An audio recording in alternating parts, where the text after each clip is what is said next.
All right. Are you all set? I think so, yeah. Okay, cool. Are you? I'm always ready. Good. All right. Hey, everybody. Welcome to another episode of Face the Truth, your home for truth in the world of art and the artists that create it. You like that little tagline? I just made that shit up. It's going to stick, so get used to it. We're professional here. Professional.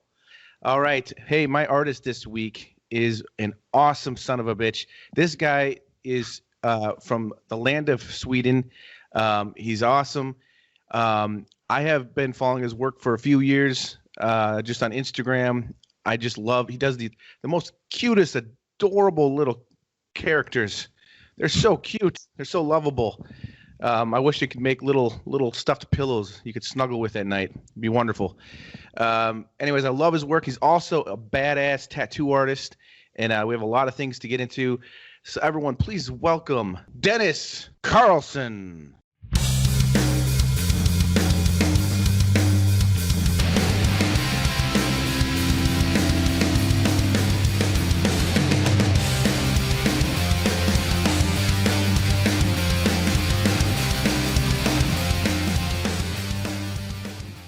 Hey, man. How's it going, man? I'm fine. Thank you. How are you? I'm doing pretty good, man. I'm tired, but doing well. How you been, man? You getting a lot of sleep over there? You're like 6 hours ahead or something like that? 7 hours. 7 hours. It's 8 o'clock here. Oh, great. In the evening now. So. It's nice. Yeah. It's nice. It looks like nice and bright out there. Yeah, it's still kind of bright, but it's raining and gray. So you know, it's okay. Like that today. Like I actually had a really weird morning. I woke up at 4:30. I don't know why. I couldn't go back to sleep. So I made myself some coffee, and then I took my dog for, I've been trying to go for like 2-3 mile walks every morning. Oh. And I get about 2 miles away, and all of a sudden it just starts pouring. Just starts raining on me, and lightning everywhere. And I'm like, oh, crap. So by the time I got home, my wife and my 2-year-old are waking up, and I'm just like a sloppy mess. So it was a nice way to start the day. With an umbrella and stuff. Oh, I didn't know it was gonna rain. It was still dark when I left, so I thought it's like, oh, it'd be nice, you know. But anyways, that's the way she goes. Yeah. That's just the way it is. Oh, that's just the way it is, man. So, hey, we talked a couple days ago, and it was really cool to get to know you a little bit. And I went back in and looked at some more of your work. And when we were talking, you told me that you're self-taught. Yeah. And so I had a couple questions. Now, I really love your digital work, but you're also a tattoo artist. And so I was curious, you know, what came first? Did you get into doing illustration first, or were you a tattoo artist who just started to get more into it on the side? And how'd that all start out for you? Basically, I've been drawing like all my life, since I can remember, basically. Yeah. And so it started there, and then you get like interested in tattooing, like when I was maybe 16 or 17 or something like that. And that's when I started to get interested. But I always painted and drawn. So it was my boss at the company I was working at who told me that, hey, you can draw, you should be a tattoo artist. And he collected like money from the coworkers to get me started tattooing. So they bought me the tattooing equipment, and there I went. So you just kind of just like went for it. Yeah, I was interested, and I awesome. Had thought about it for a few years, but I just didn't get to it. So I was just drawing, and then it's been back and forth a bit. For a while, I get really into the tattooing part, just cool designs for that, and then I drift over to more digital things, and basically it's all I do is digital. So yeah. And with your digital work, are you doing? Is it mostly Photoshop that you're working in? Yeah, it's all Photoshop. Now, I love what you're doing with your it's. I mean, a lot of the stuff that I shared to let people know I was talking to you was images that I thought are hilarious, like the Tweety Bird, SpongeBob, and so those are great and it's a lot of fun. But you do tons of kind of like head studies almost that I really like, that are like just like zombified. You really like to show that mucus and that kind of like little shine around the teeth and all that kind of stuff. What's like, so you're self-taught, so I'm just curious, because I mean I'm also a digital painter, and from my, I don't use tons of layers. Depending on the job, like maybe I'll use a lot of layers for like background type things. But I usually paint my characters pretty much on one layer. But I was curious because I'm just curious about your technique and your approach, though, because you've got so much like in depth there with like a lot of the details, and I'm wondering is this a process where you do layer and layer and layer, or do you kind of just build up on one layer? It's a bit different. I've seen many others using layers,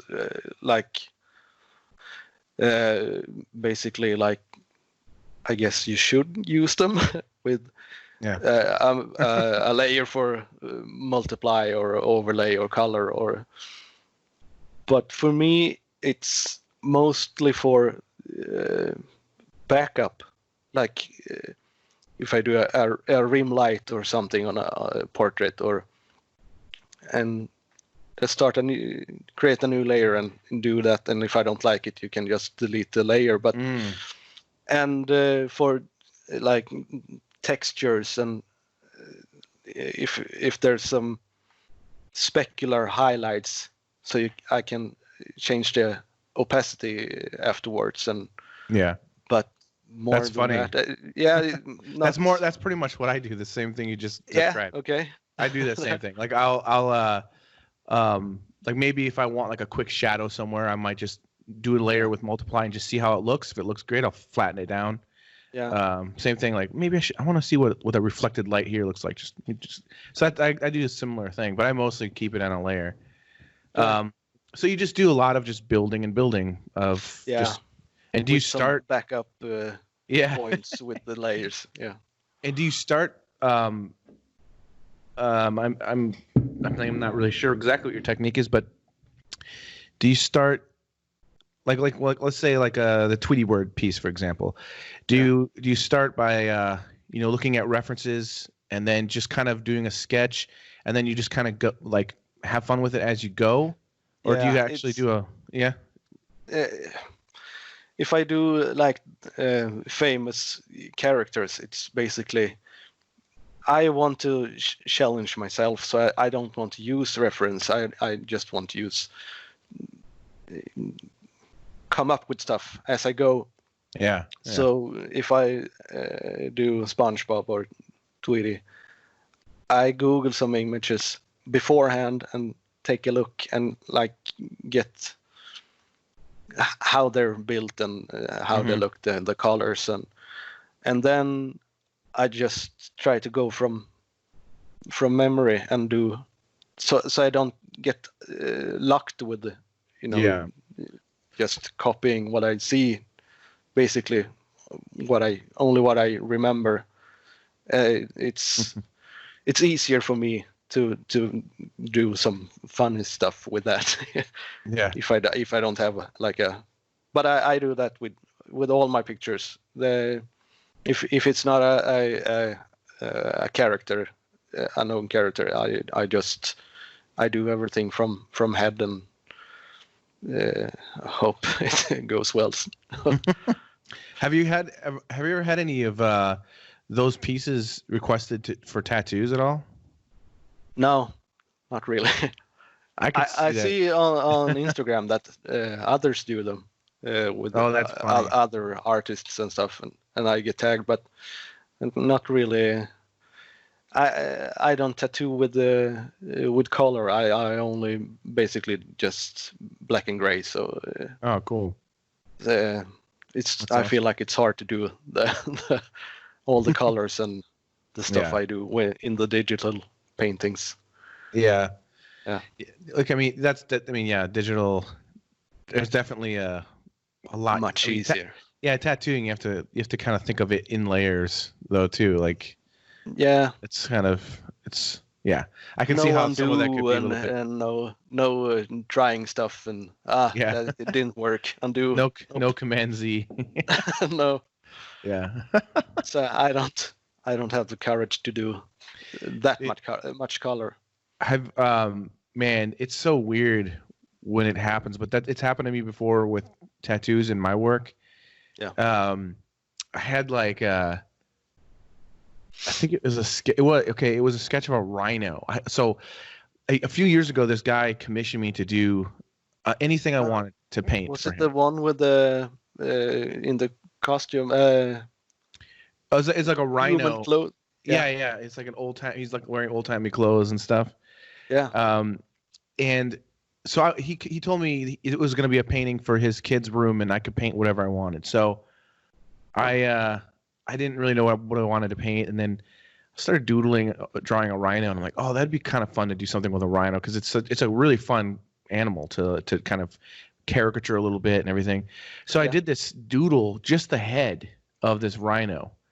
I didn't come up with the idea yet, and I shared my sketch, I think on Instagram I think it was Instagram, and literally the next day I got tagged on Instagram.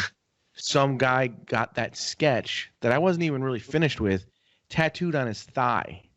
Oh, like I'm talking big. Huge, the rhinoceros head, and they did it like they tried to do every one of my sketch lines. Okay. It was very sketchy still. I was like, that is so fucking weird. Yeah. That's a doodle I did yesterday. I don't even know if I'm going to finish it or what I think of it yet. And you got it tattooed on your thigh forever. It's weird, man. That's weird. That's happened a few times, even with pieces of mine that were like magazine covers that were kind of like, they're not even, I wouldn't even consider them very cool pieces of art. They're just like, it was like a commission I got to paint a couple. Like, one of them was a Guitar Player magazine, and I guess they're cool people, like, let's see who, Jimi Hendrix and Jimmy Page and Santana. There was a few people like that. So I mean, they're cool people, but the style was sort of like a Mad Magazine type cover. It was caricatured and kind of. This is a long time ago now, but that was I was proud to be on the cover of the magazine. But then someone like sent me an email like, hey, look, I got this tattooed on got the whole thing tattooed on their arm. All the characters. They got my whole cover exactly tattooed. Okay. Like, wow, that's so weird. It's very strange. That's a compliment right there. Yeah. It's just a weird feeling though, because I mean, it's weird because I'm into tattoos. Obviously, I've got a lot of tattoos. Yeah. And I guess it's weird because I separate my own art from the tattoo world. You know what I mean? Yeah. Like, I think of tattoos as a whole completely different style of art. Yeah. And that's why I don't design my own tattoos, because I don't really want my art on me. And I I'm not a tattoo artist. Like, you know what I mean? Like tattoo artists know how they do this for a while, and they understand how to design with the flow of the body, and they've got a cool style or technique. So to see like some random caricature illustrated cover just tattooed on somebody is sort of off-putting, I think. Okay. It was like weird. I mean, the only one that was cool that I saw is I did like an oil painting of Elvis Presley as a zombie like years ago, and someone got that tattooed on them, and that looked cool. That actually did look cool, but it's weird. But I was just wondering because you do these awesome illustrations, and then you're also a tattoo artist, and I think it would just be so ironic and strange if someone took your illustrations that you do and got that tattooed by somebody else. You know what I mean? Like someone else tattoos that on them, and you're like, "Hey, man." Yeah, I don't know how to feel about it. If it's something that I painted, I feel like it's like a compliment. Yeah. I'm happy when I see stuff like that. Yeah. That's cool. But if it's something that I design as a tattoo for someone else, and that design someone steals it, that feels like it's stealing, basically, for me. Oh yeah, it makes sense. But I don't mind the paintings. That's just funny. Yeah. Very, very funny when it's the monster, the SpongeBob and stuff like that. The Winnie Pooh and. See, I think those would be perfect tattoos. Actually, I mean, it's not really my style, but I mean, I like the work, but like not on me as a tattoo. But what is your tattoo style like? Do you do similar type things, or is it more traditional? Or no, not really. So I've seen some of your I like, it's black and gray, somewhat realistic. It's, it's what the customers ask for. So lots of roses and statues of angels and tigers and lions and stuff like that. Yeah. At the moment, it feels like it's trends that change back and forth. Yeah. So I don't know. My style is I really like skulls, like realistic skulls, but I don't get to do them that much because I don't have the last word. I mean, I was looking just on your Instagram because I was trying to see. I don't see very much if there's any tattoo work on here. No. I thought I saw you post something before, but that's why I was trying to find it. Excuse me. Yeah, it's been a while. Do you do like? Are you more of a line art, like where you do like a border thing and then shade inside, or do you do more like soft edge type tattoo? More soft edge. Okay. Cool. It's more like painting. Okay. Yeah. That's cool. So the traditional, I mean, I can do traditional stuff, but I'm not a great traditional designer, if you say it like that. Yeah, that's kind of a style that you kind of have to copy, and then you learn the formula, I think, and then you kind of come up with your own versions, Yeah, it's like I feel like they look very simple, but when you try to design them and get that look and that feel, it's really hard. Yeah, the way. Yeah, like Sailor Jerry. The best type. of them. Yeah, So. when the way they shade them, and then it's more stylized than realistic, basically. And I tend to shade more like if it's 3D or the lights coming from here and shading that way. But most old school or traditional tattoos it's a lot of shading from weird angles. That just looks good, but I can't get to think of when I'm painting or drawing. Do you like, I know a lot of tattoo artists, and so I'm just curious what your schedule is like. Do you typically work like throughout the day and then have to come home and work on the designs for the next day? Yeah, I can't sit for the whole day. I get mushy in my head and my back hurts, and so probably I would say 5-6 hours that's enough for me. Yeah. So if it's a big tattoo, I only do one a day. But then you have to go home and sketch for new ones, so the work doesn't stop in the studio. Yeah, because you got to do like basically your homework.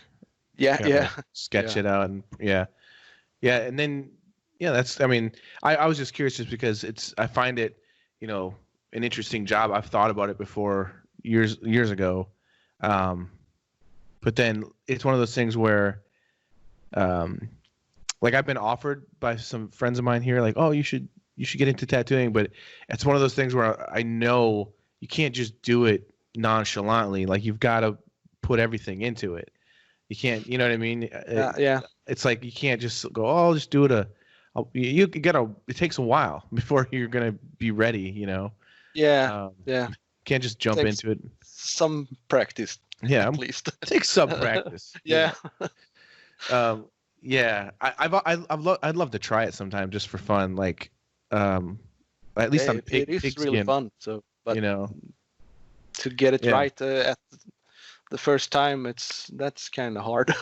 Yeah. I know my first tattoos. I don't think they look very great today.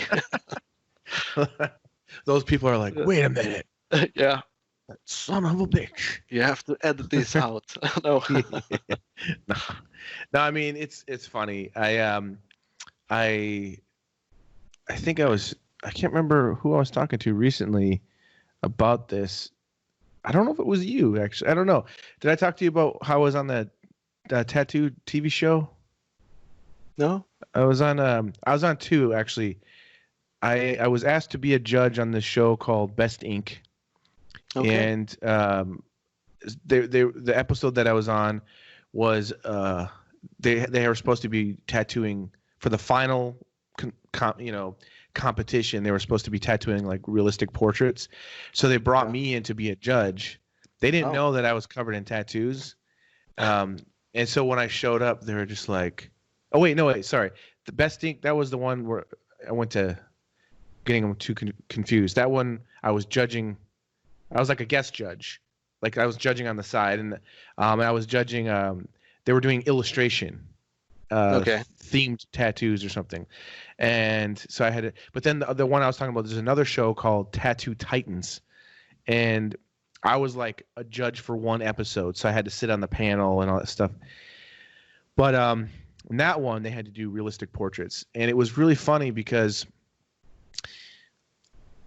there was this woman who said she'd been tattooing for 20 years, and she has her own shop and everything. And oh man, she was just terrible, so bad.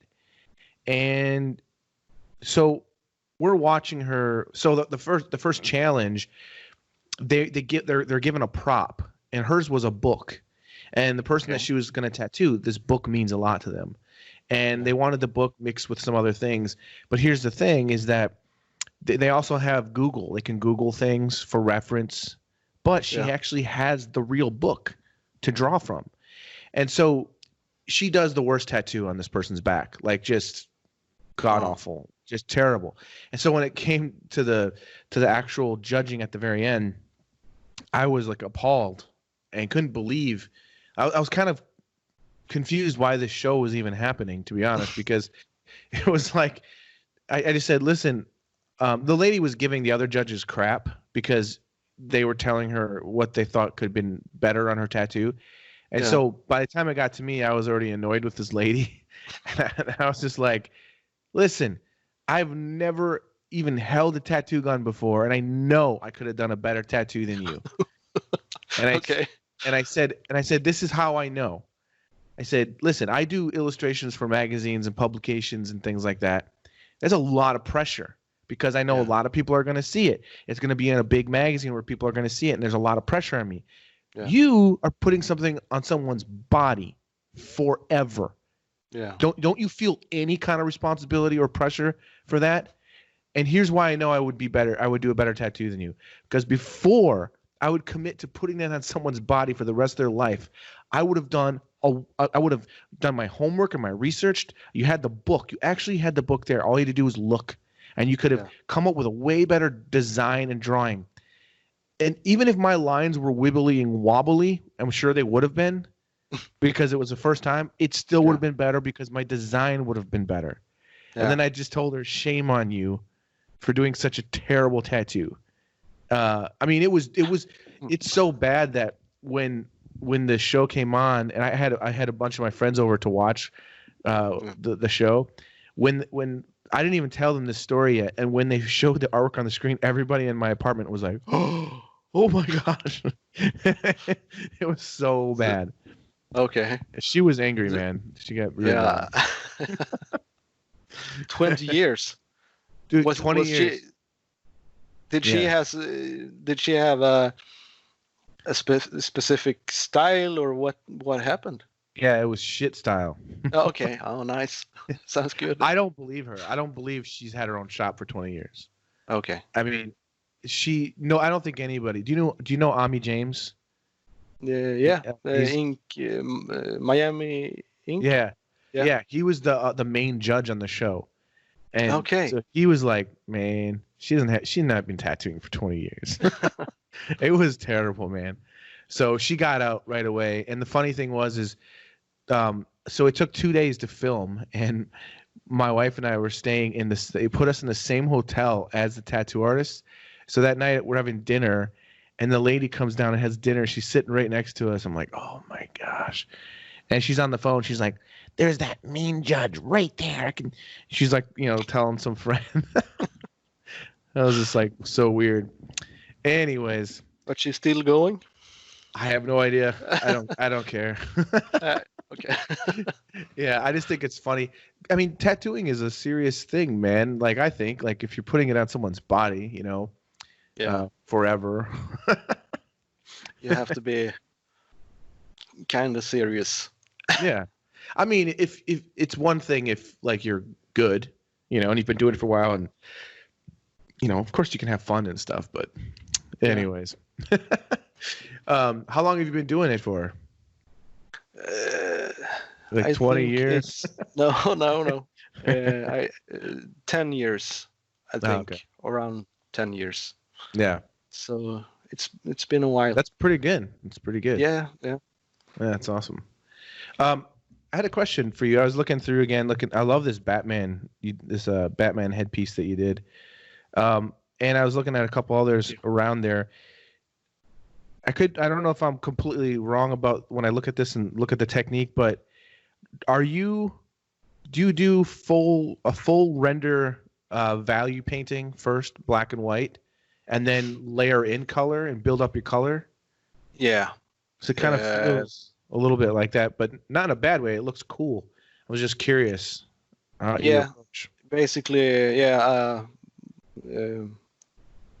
start in grayscale and then do a color layer and paint over, and then based from that I choose a bit different colors, and that's I think that's the only way I could do it. I don't have the oil painting technique. Well, I mean, mixing colors and getting it right. That I would suck at that. Well, I mean, there's nothing wrong with it. I've done I've done a few assignments and jobs like that before, just to get a certain style and look. Which interesting. I did a zombie piece a few years ago where I had to do a bunch of zombies, and I did the same thing because I felt like I could control the color a little bit more that way, where I could make every image feel very similar. If I did them all black and white and then introduced the color bit by bit, it's a fun way to work. I think it's cool. I was just looking and thinking that it's there's there just seems to you seem to have I think when I look at your stuff, what I really like is there's such a demand of and focus on the values, you know, and so that's why I was kind of thinking that, you know what I mean, like it started out grayscale. Yeah, and yeah, it's cool. It's a good way to work, especially digitally. I love this piece. If you see this one, that one. Yeah, the trucker. Trucker that is somewhere. Awesome, man. I love. Thank you very much. Yeah, dude. I just love the way that you do like this organic skinned, fleshy stuff, man. Yeah, I love that. So much fun. That's I think that's my problem many times, that I love to get into details and do little wrinkles and stuff. So my problem is that I dive in basically too early. I'm not done with how the forms should be, and just let's get to the fun part and dive in, and then afterwards you realize that shit, that's so off. The eyes are like this, and the perspective is but no, I think it's great. Like, the one thing that's cool about what you I think with your technique too is I love how you do eyes. Like, there's and again, like, there's a lot of values, like not just values, but like the way that you do your values with the eyes, where you do a lot of like just soft edges into each other, which is how things look. You're not defining all those edges, which gives it that more believable look to it. And I love when you do like those just bloodshot. I love like that, like in the Tweety Bird. It's so cool, man. I love that. Thank you very much. I also, one of my favorites too, I love this caricature piece that you did of Tom Segura and Christina. Yeah. So awesome. That's a really good. I haven't seen many people nail them. You did a really good likeness on that one. Awesome. Thank you very much. I try to do caricatures sometimes, but I think it's so hard. You are really good at that. I remember, this is many years ago. I still am really interested in caricatures, and I was Googling, and I found your work. I think it was Arnold Schwarzenegger, Conan, and the Terminator, and something else. Oh man, that's an old piece. Yeah, that's I think an acrylic painting I did. Oh, okay. Yeah, that was a long time ago. Yeah. yeah, it was many years ago. I just Googled it and found that, and I really loved that one, and tried to figure out how to exaggerate, or what do you call it? Yeah, exaggerate. How to find what to exaggerate and what not, and I have a really hard time doing that. Well, that's something that's just a, I mean, it's a muscle, you know, that you got to work on, you know, like caricature is, a lot of people say distortion, which I guess it could be. I always think of caricature as just exaggerating the truth. Yeah. And when you look at a person's face, there's like the features basically communicate to one another. Like, are the eyes close together, far apart? What's the length of the nose in comparison to maybe another person? And you know, you just kind of like, what's the code, you know, the mathematical equation between this person's face and it's kind of a fun challenge to try to figure that out. And then I think the trick is maintaining the likeness is maintaining and capturing that feeling, like the character of the person, not just, you know, draw. Like, for example, I've seen recently. I saw some post with some artist drawing a bunch of Trumps. I don't remember who it was, but and it was interesting. I was just looking at them and I'm like, this is interesting because none of them look like Donald Trump. Okay. At all. Like there was things about them that looked like the hair, even the head shape, the posture, some of the features, but all of those pieces brought together weren't working and weren't.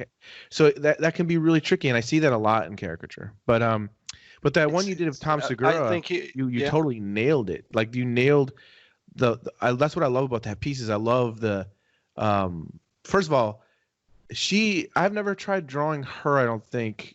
I've done a doodle of him like a while ago, but just like a sketch or something like that. But I love how you pushed his head shape and that bottom lip. You pulled that out, but yeah, you definitely nailed it, man. So I mean, you've got the ability to do it, and then your rendering skills on top of it are great. I like how you kind of made them look like a Siamese twins a little bit. Yeah. Pretty funny. And the notes from the farts, basically. Oh. I don't know if you saw that, but. Yeah, I see. Yeah. That's hilarious.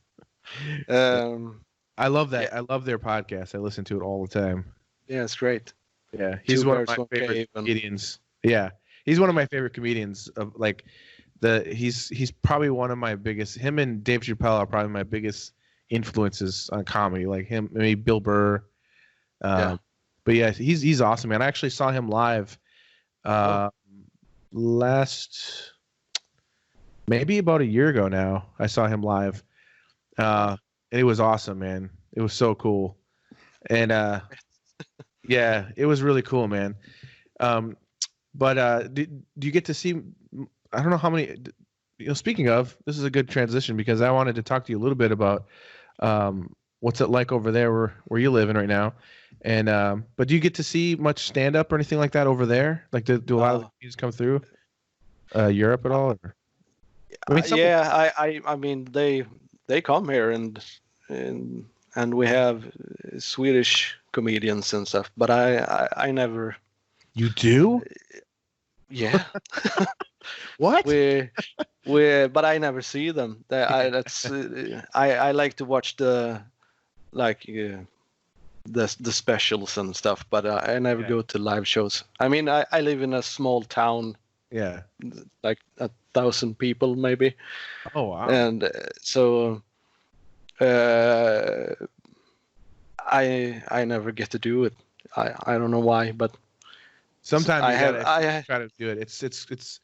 It's awesome. There's nothing like seeing it live, Yeah. It's awesome. Yes. Yeah. I missed out basically. No, it'll come around again. So how have things been going over there?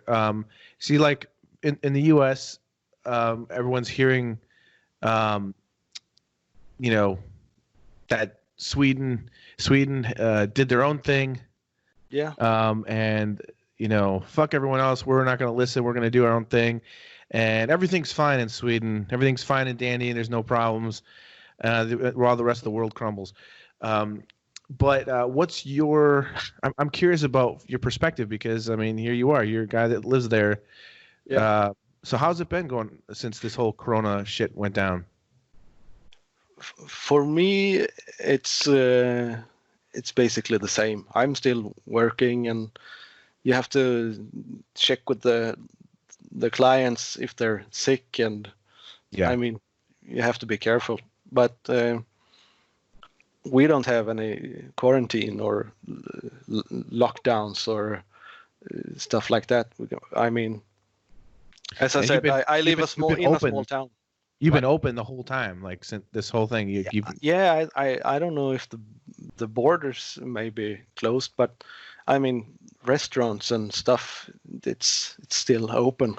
Yeah. I mean, I live in a small town, so I don't.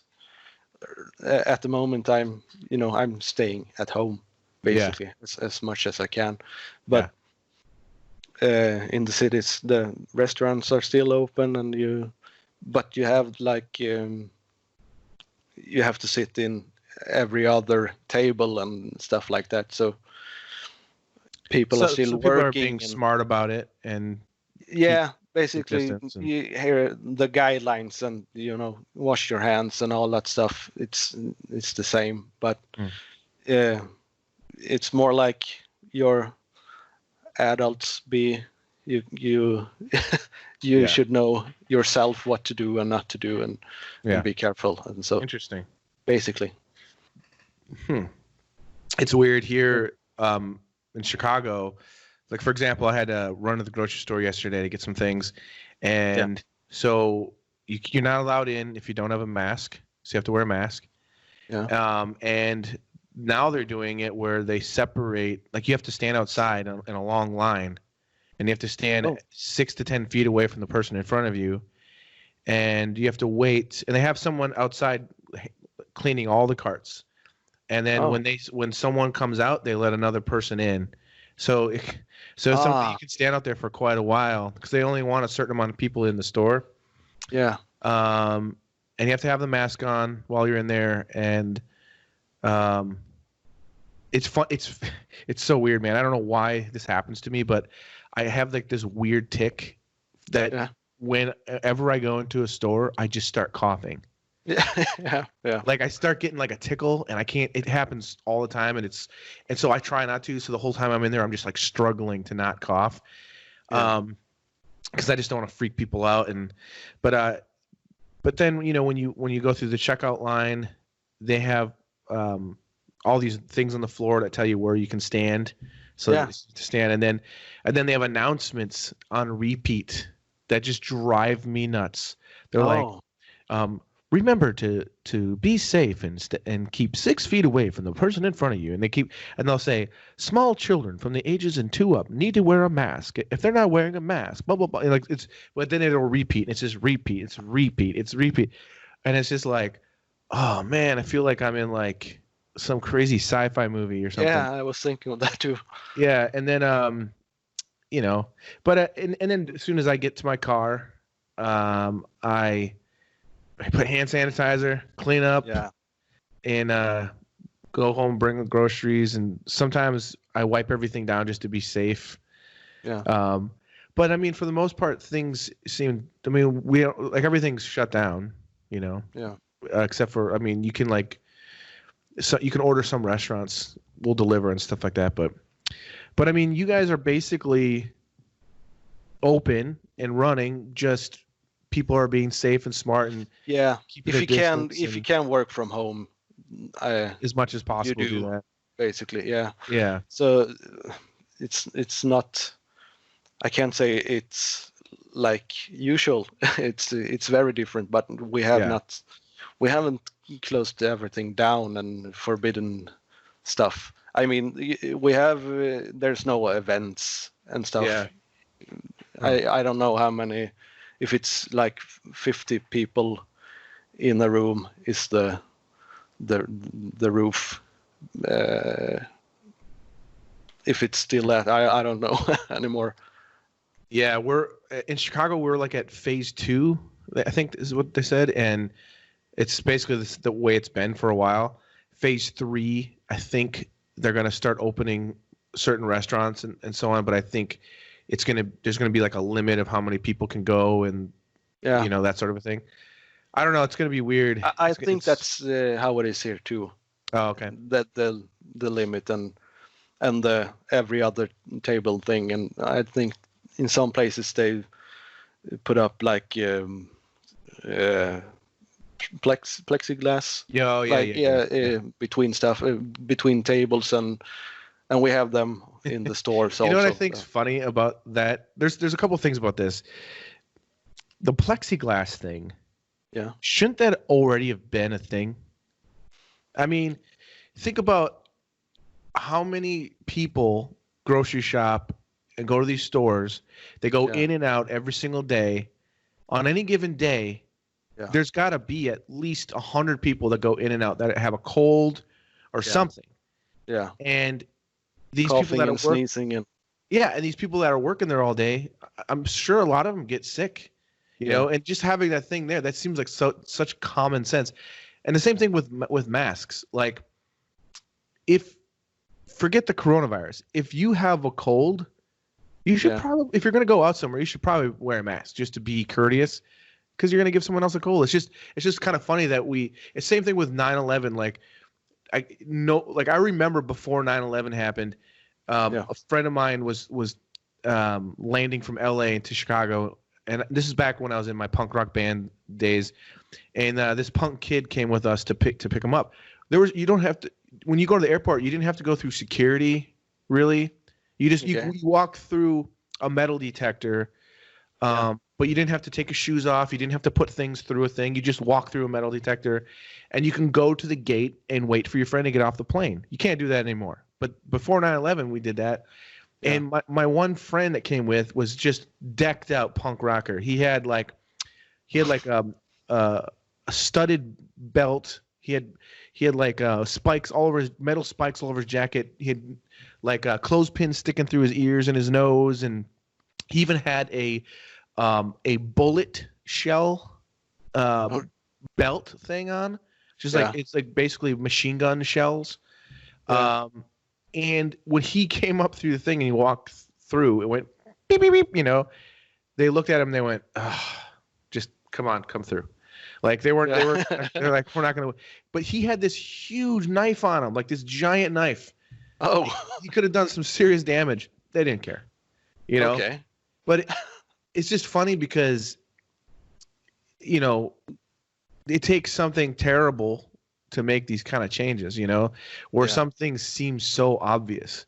Yeah. You know, it's just interesting how that works. But yeah. So how has it been as far as have there been a lot of deaths that you know of from this, or a lot of people getting it, or has it been more mild? Not many that what? Or has it been more mild? I don't really know all the stats on everything. Stockholm is pretty bad. Many sick and a lot of deaths. Old people mostly. Yeah. But around here, it's, you know, you hear a few that get it and get well, and it's been pretty mild. Yeah. So far, you never know. Good. Yeah, that's good. That's good. How's Chicago? Weird. It's weird here. It's strange because Chicago and New York are the worst places in the states, like the highest. And I don't know anybody that's gotten it, which is a good thing. Yeah. But in my neighborhood, it's interesting. My wife looked up. I've been a little bit nervous about it just because my wife is. We're about to have our fourth daughter in just about a month and a half. Congratulations. Thank you. So we're excited, but at the same time, I've been nervous. You know, I want her to get sick and something happen to the baby, and I've got a 2.5-year-old, so I've been nervous about her and my 2 other daughters. So I've been more nervous about them than anything. But we've been keeping safe and everything, so you know we're doing what we can. But my wife looked up our neighborhood. She was curious because you can look up like neighborhoods and just see how many people are sick or have died. Like the stats, yeah. Yeah, you can look up neighborhoods and stuff. Okay. And our neighborhood has the highest infection, and I don't think death, but infected. The most highest infected people are in my neighborhood in the entire state of Illinois. Oh. So if you look at the whole state of Illinois and you'll just see like this big blob up in Chicago, and you zoom in on that blob, it's my neighborhood. Oh. So that's a little creepy. Yeah. And it turns out that the reason is we've got a lot of Hasidic Jews, like a very big community here. And I've heard it's the second largest Jewish community outside of Israel, I guess. Okay. And I'm not sure they've been following all the guidelines. They've been going to church, and I've seen them out in the basketball courts with like 50 people playing basketball, and they're having like not helping. Yeah, outdoor parties and weddings, and I guess there was a big arrest recently where they had a huge funeral, so they were all on the streets, and so I think that's been a huge problem. And then they go grocery shopping, so they haven't really been following the guidelines. So that I think that might be why we've got such a high number in this area. I think that's what my wife read, is that there's been a lot of people in their community that have gotten sick. So it's unfortunate, but you gotta, like, it's weird. It's like, hey, I don't get it why you want to go to church so much, but I'm pretty sure God can hear you in your own home. You know? Yeah. I'm pretty sure that it works that way. Yeah. If it works at all, you don't need to go in a huge group. No. Just for now, let's think about others besides yourself. Yeah. Think about other people besides your own soul, okay? So selfish, Jason. That doesn't help at all. No, it's just goofy, and it's just like any. I'm not trying to single out churches, but there's been a lot of people that have been they won't stop going to church. This is like, dude, just do it from home or do it online, or you know. You can't go to movie theaters. You can't, it's like I guess a bunch of people, this is early on, got together, like they weren't listening to what was going on. It was like spring break, and a bunch of kids went to Miami and got sick. It's just, should be common sense, I think. Yeah. It's interesting. I'm curious to see what's going to happen, because Wisconsin, where I'm originally from, I'm not sure how familiar you are with the United States and our states. That might be a foreign name to you. But Wisconsin is the state right next to Illinois, and that's the state that I grew up in. Okay. But I guess they had a huge protest against the governor, and the people of Wisconsin won. And I heard that everything's going to be opening in Wisconsin. Wow. So I'll be curious to see what happens. If hopefully it's good. Something similar happened in Texas, and I heard that a lot of people are getting sick now. So I don't know, man. It's hard to know what to believe. There's so much bullshit in the news and everything, and I mean, dude, I want it to be over just like everybody else. I want people to get back to work, and I want but I want everyone to be safe. Yeah. I'm so tired of politics and everything. I feel like your president doesn't help either with the way he talks and tweets. What are you talking about? What are you talking about, Sweden? Okay. Oodle-doodle-doo, Sweden. Oodle-doodle-doo. Okay? That's actually pretty good. You like that? Yeah. Really good. It's very hard. Dude, what's crazy? I have a lot of people in my family that like Trump, and I don't understand it.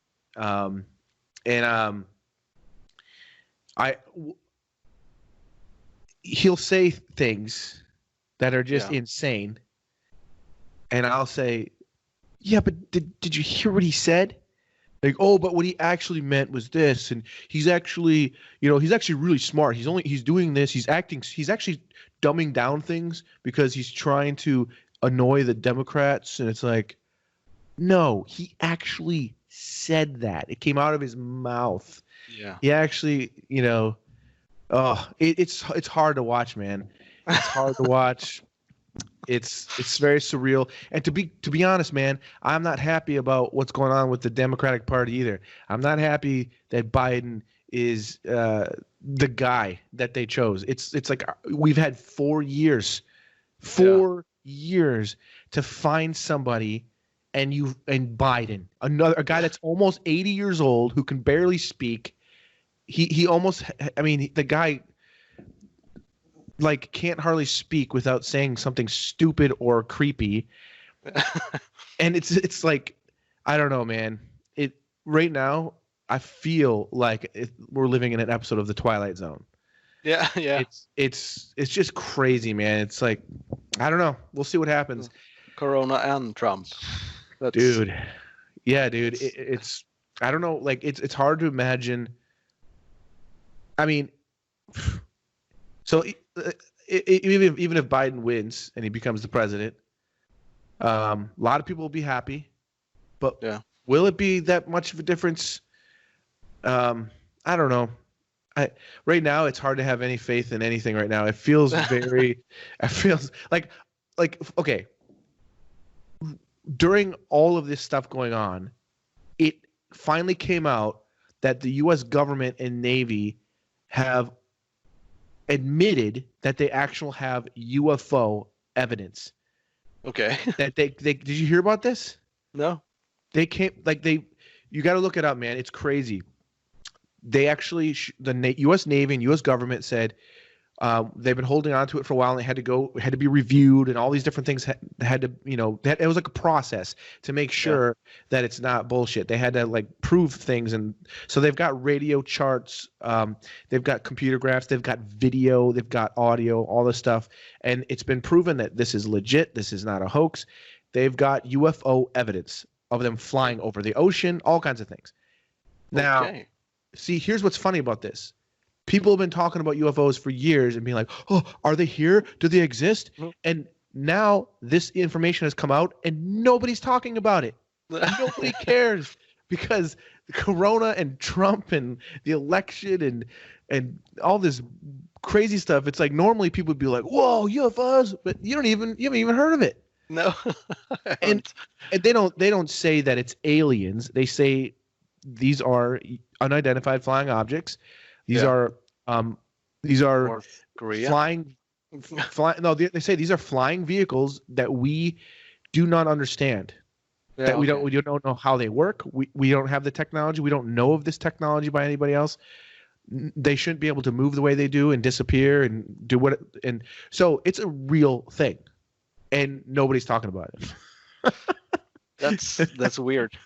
Yeah, I haven't heard of it. Like right now, if a comet actually, I wouldn't even be surprised if literally, the news is we've got 30 days to live because a comet's gonna hit the Earth, and this is. I'd be like, yep, I thought that was gonna happen. Yeah, that's what's 2020. Bigfoot's real. Yeah, what's going on what right else? now? Yeah.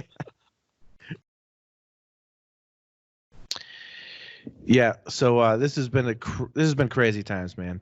But I've got a new segment that I'm going to start with my podcast, and it's got to do with fans asking questions to my guest. Questions from fans. This first question is by Juan Gastelum, by the way, and he's got a piece of art that he did for you as well that I'll show you in a bit. But his question for both of us actually is regarding client commissions. Please tell us a memorable story about both the worst case scenario and the super awesome or something just worth mentioning, like, for example, a nice moral message or just a funny one.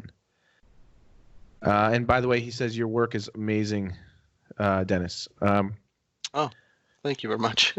So please tell us a memorable story about the worst case scenario with your work. Or a super awesome one. Yeah, I have one. I did an album cover for a band. I won't say which, but I was promised some money, and it sounded really cool, and I wanted to do it, but we just talked on the phone and didn't sign any papers. So I guess you know where this is heading. Yeah. So I did a front cover, and I kept sending like the progress, and getting thumbs up and keep going, and that's really cool and stuff. And when I was almost finished, they said that they had the songs were ready, and I don't remember if they started recording, but they felt that it didn't fit with the music. Can you do another one? Yeah, sure. Oh my gosh. And a whole different look and concept. And when I was done with that one, it didn't take as long as the first one. They felt like, we have mixed the thing, and now we feel like the old one is better. So, okay. And I felt that was good because I liked the first one more. Could you do a backside in the same theme as the front? So if we print it on like LP, the big vinyl. Yeah. So I did the backside. I don't know how many hours I put in all this, but there was a delay with the release, and we'll get in touch. And then on Instagram I saw a release promo thing, and oh, cool. And in the end of the promo there was another cover thing.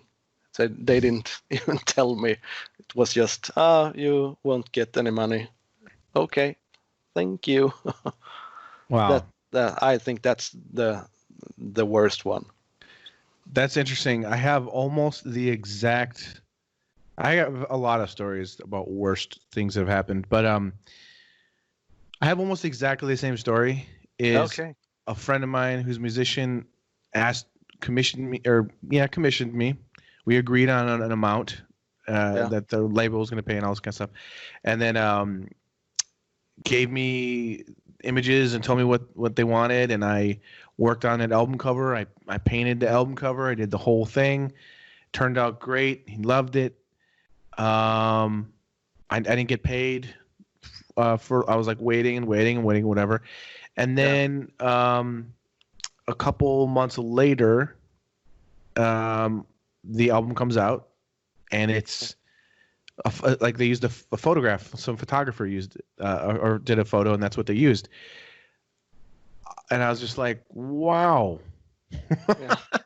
Yeah, that's that awesome. kind of hurts. And I never got paid for it.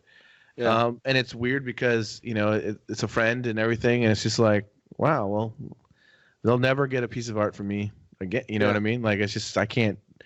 And the thing is I would do a piece of art for a friend for a very good deal. But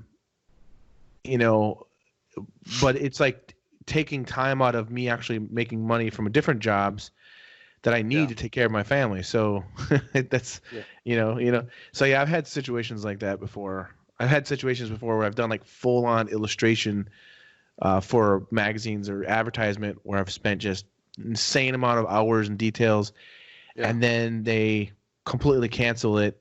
And then sometimes you don't get paid at all, but I've got an agent who fights for me, which is good. And sometimes I'll get a kill fee, but there's like one job I was like excited about because I was supposed to get $10,000 for it. Oof. And I ended up getting $800. Oh, that's good. Yeah. It's like, oh yeah, I just spent like a couple weeks just killing myself for this thing, and I was so excited, and then it's just like, okay. And you kind of count on it to have that money and take that in account for work and life. Yeah, that sucks. And the thing is that you hold on one second. The thing that's annoying about that is that when you're doing a job like that, you end up not taking on other jobs because you're focusing on this job. Yeah. And there's times where like, oh, I wish I could take this job. They're actually paying pretty well, and actually it's a fun job, something I want to do, but I can't do it. And then the job you're working on ends up being nothing, and you just lost tons of money. Yeah. You know. So yeah, that kind of stuff is. I did the same with the art album cover. I mean, I skipped, tattoo days for today. I'm just gonna sit and paint on this piece or whatever you call it. Yeah. And I did a lot of that, and weekends and stuff. Oh, it sucks so bad when you find out it's all for nothing. But I can share it and put it out on Instagram and all that's just part of it. It's just part of what we do. It's like, I mean, I used to get really bent out of shape about it, and it's hard to not get emotional about it and frustrated. Yeah. Because you're putting everything into it. But so that guy Juan Gastelum also wrote a little song that I'm going to play. There's another artist that submits work every once in a while, and his name is Jack Lemonnier. The French. Yeah, and I like to have fun with his name, and I usually say Jacques Lemonnier, something like that. My voice. But anyways, so Juan Gastelum wrote this little song, and the lyrics are Jack Lemonnier. The chorus is Jason Seiler, and then he says "Ooh la la Chicago." But he sent me this song, so I thought I would share with everybody just because it cracked me up.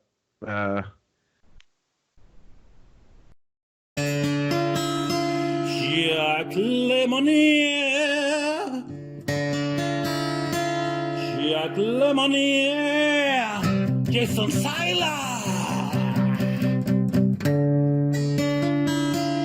Jack Lemonnier, ooh la la, Chicago. Chicago. Jacques Lemonnier. All right.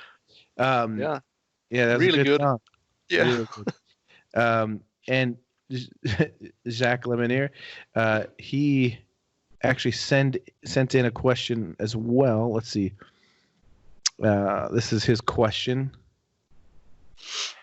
He says, "Here you can hear how my name is supposed to be pronounced in French." I think he's getting in the song. No, this is a question by Jacques Lemonnier, and I think he's getting a little annoyed with how I say his name. So okay. So he tells me how to say it the right way, but he's got a question for you as well. Okay. Yeah. Hello, this is Jacques Lemonnier speaking. I'd like to ask Dennis something about his monsters. The lighting of his monsters is exceptional. How does he make this? Has he some reference pictures of lightings, or does he make all these by imagination or memory? Thank you. Thank you. First of all, it's Jacques Lemonnier. You called Dennis Denise. Yep. So that's we got to work on that. We got to work Sweden. In Sweden, that's a girl's name. Yeah. Denise. Thank you. I don't use references for the line thing. I think that's the thing I've been basically practicing the most, looking how light reacts and reflections and so all the monsters and stuff, it's just basically from my head. But if you look closer, I guess they're probably not perfect or throughout the whole piece, but no references. Just experience, I guess. Yeah. To think the way I think it should look. Do you not use references because you feel that you just want to challenge yourself to see what you can do, or do you feel like artists don't use reference? No. Okay. References are great, but it's a challenge to That's good. That's awesome. try to make myself understand how with how shapes and curves reflects and bounce lights and so I'm not against references. I just try not to use them and to challenge myself. I get a little. I think that's a really awesome. That's really good to do that. I was just like, I use reference. I try to create my own reference for a lot of things. But like, for example, if I was doing like a SpongeBob or Tweety or something like that, I probably would do something like I would, like try to make up, as much as I can. But then I would take something like maybe a tennis ball or, something like that where I can light it and just see how the yellow reacts to lighting or like reflective light. So things like that I think are kind of cool. But yeah, I mean, at the same time, it's really good that's a good challenge. That's a good thing to, Yeah, you always find stuff afterwards when you're done as, I should have done this, and try to bring that to the next thing. Yeah. But, when I do tattoos, it's a lot of reference. Yeah. Even if you use a picture or if I paint something myself, I always have the painting or the picture next to when I'm tattooing. So there's a lot of looking at reference in my work. So when I'm painting, that's all for me basically. So now I can do whatever I want, whatever is fun, and then I feel like no reference, just try to have fun basically. I did this painting this last year for Mad Magazine, and I had to do like Ray Romano. Like it was like spoofing the comedy show, and they wanted the family like eating him, like ripping parts of his flesh off and stuff. Yeah, I think I saw that. So I looked up, and they it was weird because they wanted it to be gory, but then they're like, oh wait, that's a little. Can you pull back a little? Because I got a little too gory, a little in some of it. So I had to try to find like what the right bit of gore was. Yeah. But I was looking up things on Google like bite marks, ripped flesh.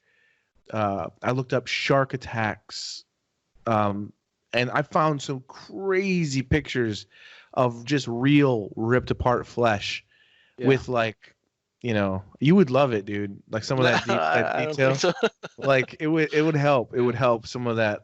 Yeah, it's crazy, man. It's good for reference, but I don't like to see it.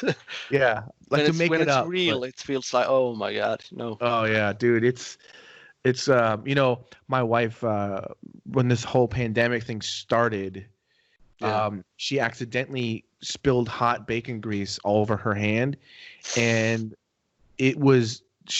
her hand looked so bad. She had these giant blisters, and then she had to go to the hospital and had to cut all the skin off, and it looked like a zombie hand for like for a few weeks.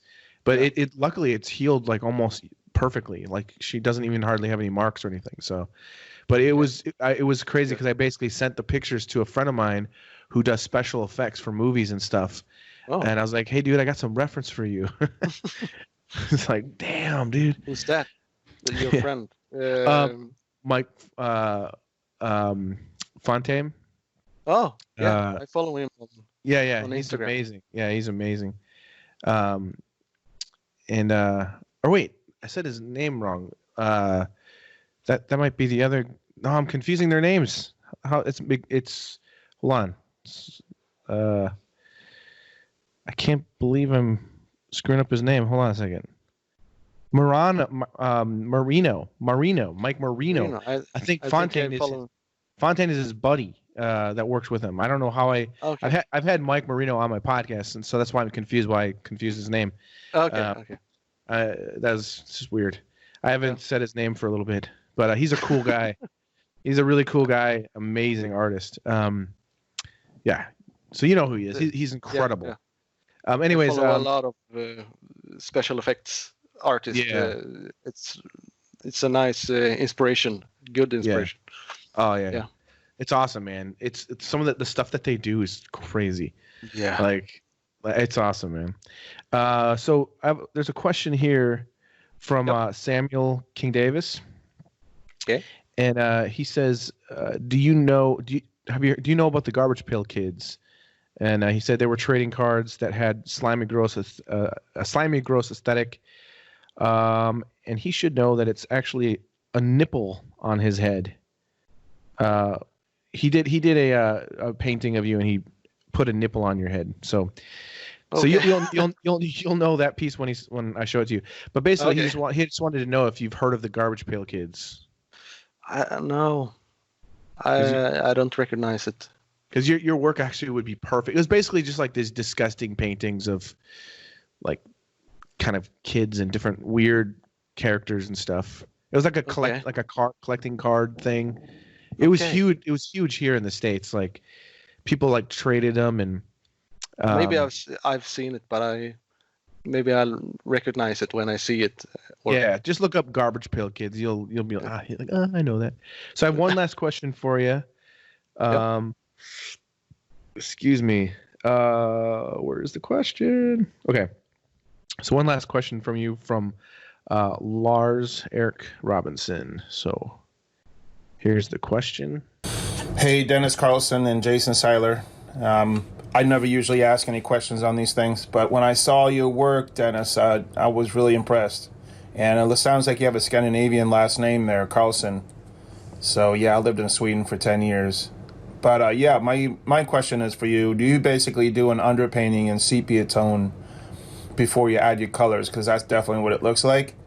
And I do love all your different textures and bumps and stuff that you have on your work. Pretty cool. Definitely awesome. So do you do basically a full value sketch, value painting before you add your colors? That's my question. I've done that before, and I love how you can create your values before you can add the colors. It's definitely awesome. So thank you so much, and I'm looking forward to hear you guys on the podcast. Thank you very much. Oh, was it more? No, that was it. Sorry. Okay. Thank you. Yeah. Yes, I live in Sweden, born and raised. We talked about this before. Yeah. So, yeah. Pretty much answered. Yeah. Pretty much. Yeah. So that's right. Yeah. Grayscale first, and also I have a YouTube channel with, I record my paintings from scratch too. Oh, cool! That's awesome. So and I'll speed it up. It's I really like speed painting videos. It's something satisfying watching that stuff. So I started that a few years ago, and basically all my paintings are on there. I think awesome. I have 300 videos by now. Wow, that's great. Speed paintings. I'll have to check that out, man. That's awesome. So that was questions from fans. Dun dun dun. All right. Nice. So I've got some fan art to show you. So let me show you that. Yeah, it's always fun. Let me switch this. Tell me if you see my screen. Do you see this? Yes. Yeah. Awesome. This is by Jack Lemonier, and I love this, man. It's such a cool technique the way that he did this. He usually just does like a pencil drawing, like cross hatching, which is awesome. He's got a really nice drawing technique. So it was cool to see him do a different approach here. It's really neat. Yeah, I love it. I can see a lot of different influences from from a lot of my paintings, and it looks exactly like me. It's awesome. It's You know what? really good. The feet remind me of, I don't know if it's from the Mickey Mouse you did, but Yeah. I love that Mickey Mouse. That's so thank awesome, man. See, dude, see, we talked about this before about copyright, and it needs to be looked into a little bit more. I don't know enough about it, but dude, I would wear that Mickey Mouse on a t-shirt. Like, for sure I would. It's awesome. Yeah, that would be kind of cool. Yeah. Yeah. No, for sure. I love this one. This was really cool. Yeah, it's awesome. Thank you. It's very cool. Very cool. Oh, shit. This is by Mark Davey. I think everyone is inspired by your work, so you're going to see some fun ones here. Nice. That is awesome. And I'll email these to you. Oh, thank you. Thank you. That's funny. My eyes are amazing. It's really cool. It's funny. Yeah. This one cracks. Yeah. This is by Ray Shipman. That's not even a caricature. That's perfect. I like the he did great nostrils. with the nose. Yeah, the nostrils. Yeah. Funny. Yep. Very funny. It's really good. This is by Dominic Zeilinger. Ooh. It's pretty cool. Yeah. Awesome. That's really cool. Yeah, this is interesting. I wonder where the snakes come from. What? Well, I mean, I think it's inspired just by you weird doing kind style. of like gross creatures and stuff, but also that you're a tattoo artist. Maybe he was trying to do a little bit of a tattoo type feeling. I don't know, but yeah, it looks really cool. Yeah, I really like it. He always does something creative. I think like I like that he turned your beard into the snakes. It's pretty cool. Yeah, and the eyes are kind of mesmerizing.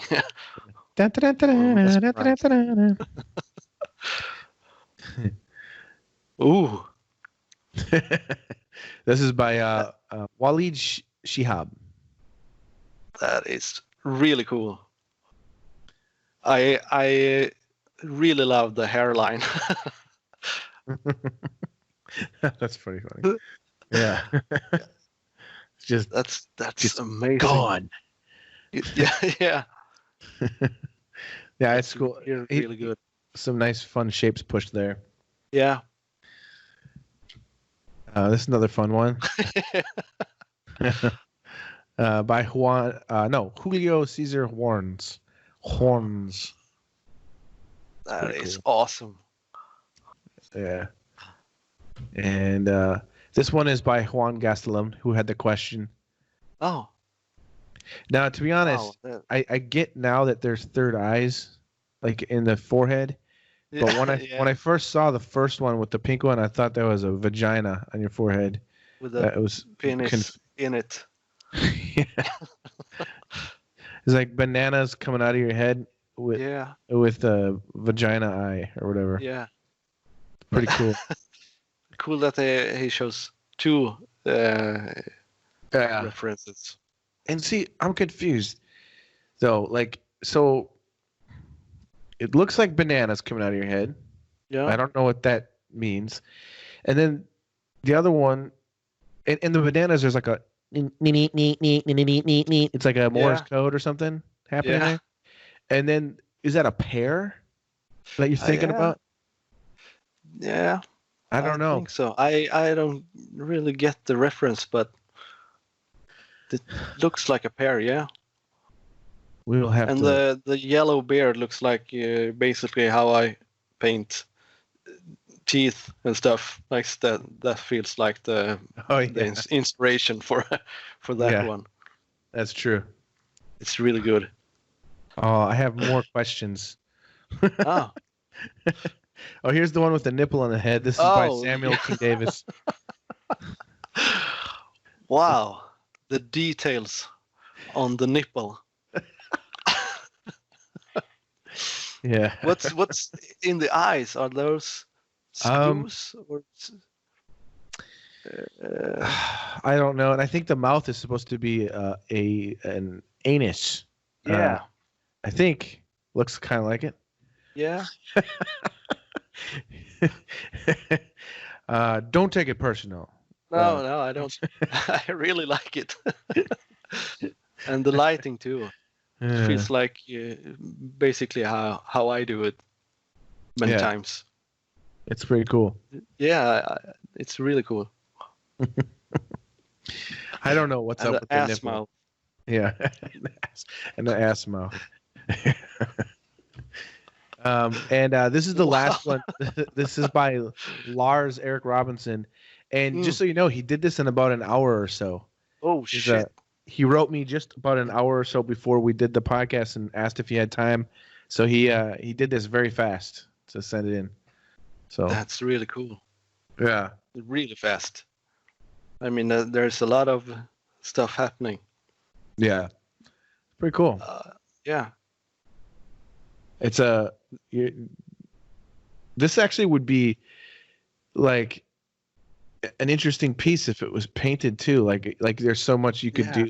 Like I could almost see your painting technique with this, having like some real goop and a lot of shines and reflections in there, and like some render slime. Yeah, it'd be cool. Yeah, it's a fun idea. Yeah. So awesome job, Lars. Yeah, thank you everybody. Yeah. All right, let me tell me if I'm back. Am I back? Yes. Okay, awesome. I'm back. You know it. Shimon. Yeah, so thank you so much, everybody. That was awesome. So man, we've been talking for like an hour and a half. This has been awesome. Just chatting with you, man. And before we get going, I've been curious. I see your guitar back there. You do a lot of guitar playing and stuff as well. Yeah, I play in a band, and I have a few guitars, but I'm not a great guitar player, but I like to play. Yeah. What kind of music do you play? It's metal or hard rock, basically. Cool. It's the band I'm playing with now we don't have anything released yet, but we have recorded a few songs and we'll release soon. I Servant, it's called. Oh, that's cool. So look forward to that. That's awesome, man. Very cool. Yeah, you play too? Yeah, it's been a while. I mean, I used to be in bands and toured and did all that stuff. I actually just released a video on YouTube. You can see it on the YouTube channel. One of my band's songs from years ago, and I found a bunch of old photos and then just edited the photos of us to the song. So you can check it out on my YouTube channel. I put it like a week or so ago. Okay. But actually I've been in several bands, but that same band, the lead singer and the guy who started the band, he has another band called The Blamed, and they've been a band since like, mid 90s maybe. Okay. And they just released a brand new record, and he's got his own studio now. So he contacted me recently, and he wants us to put out a new record as well.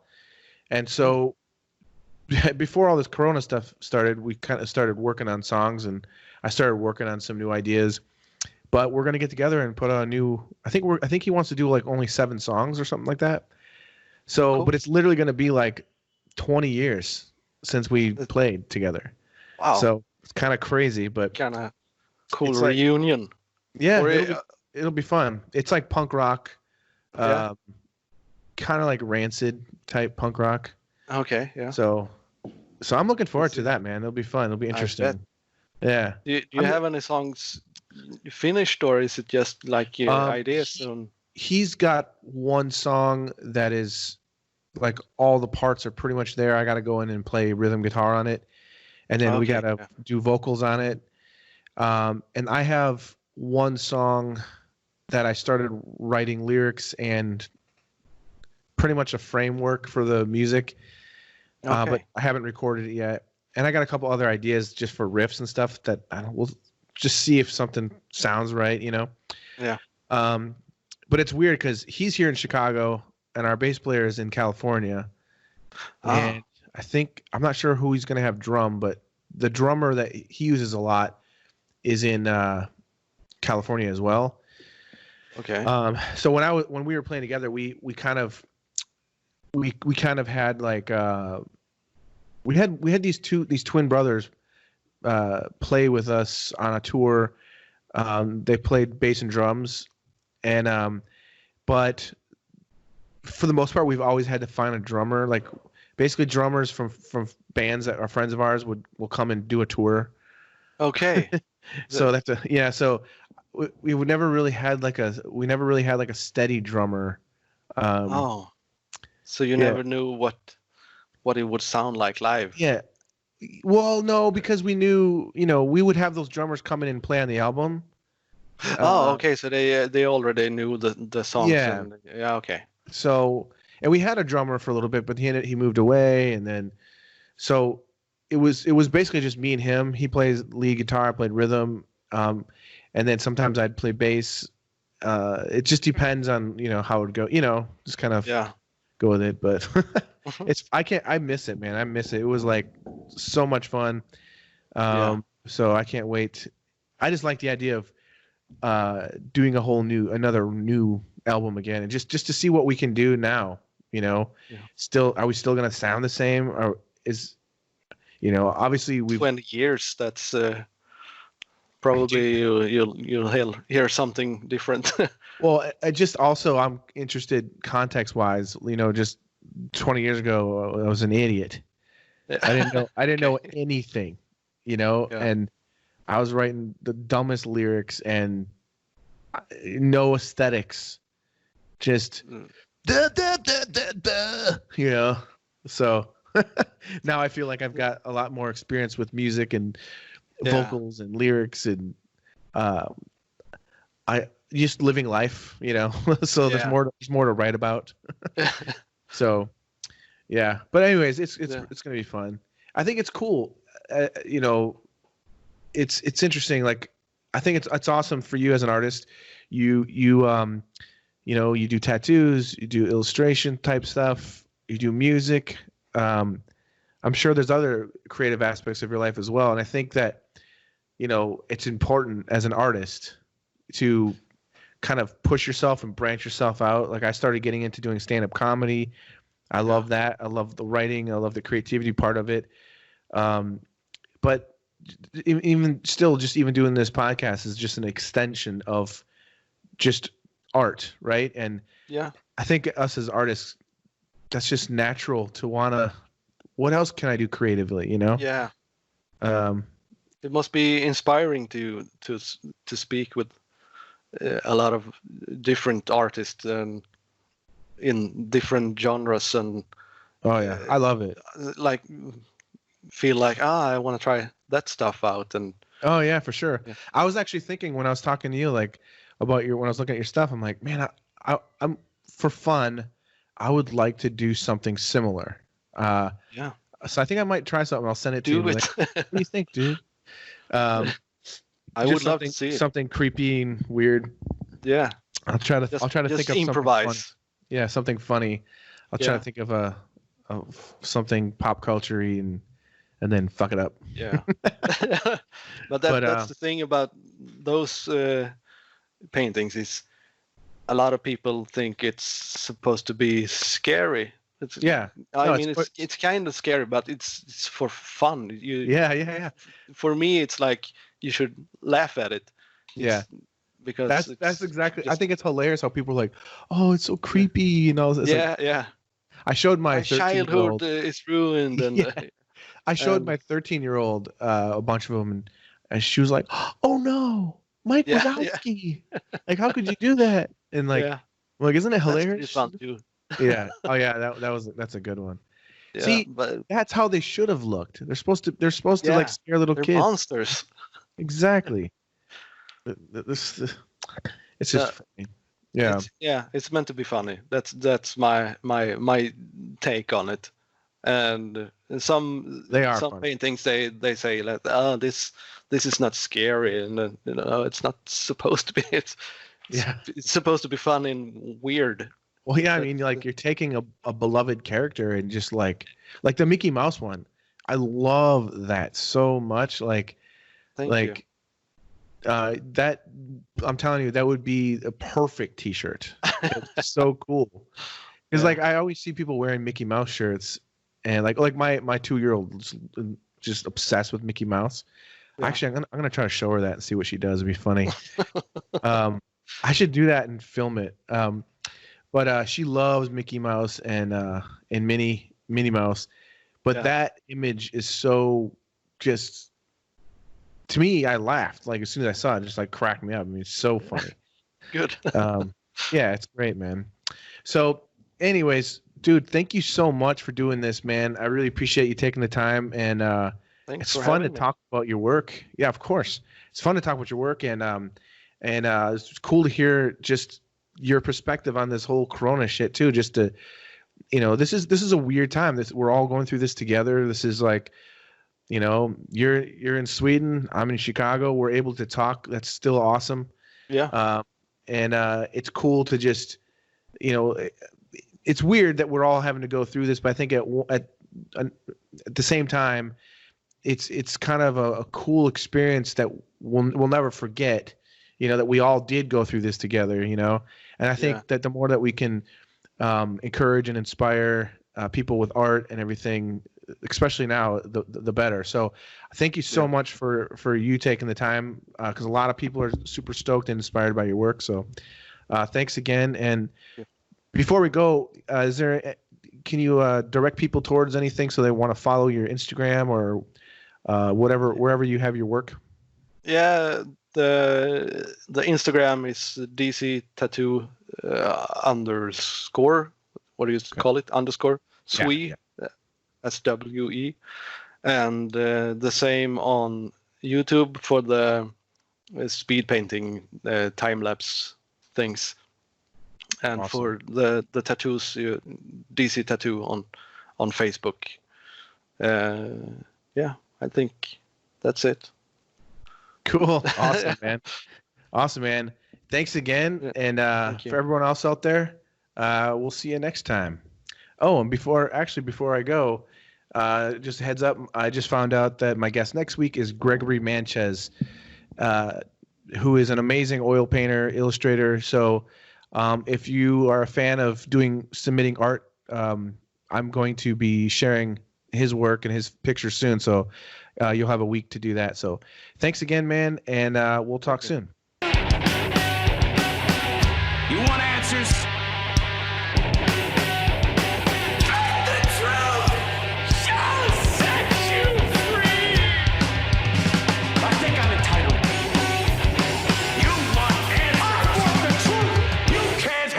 Truth.